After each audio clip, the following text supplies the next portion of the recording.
شكرا بابا. اليوم من القرية. بابا اللي gâté aujourd'hui.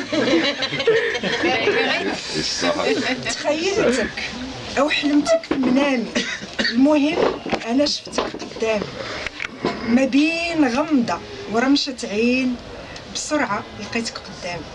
ما بقيت فرقت الحنين ما بين فياقي او منامي، وبالفرحة ما صدقت نفسي انا في حقيقة او في حلم تاني. ضيفك العزيز نساني زماني، كل ما نفكر ننساك من بالي، لكن هواك سحر وجداني. طاعتك امر رباني، ننساك هذا محال. مخلوق انت لينا ماشي لحد ثاني ابوي. شكرا جزيلا.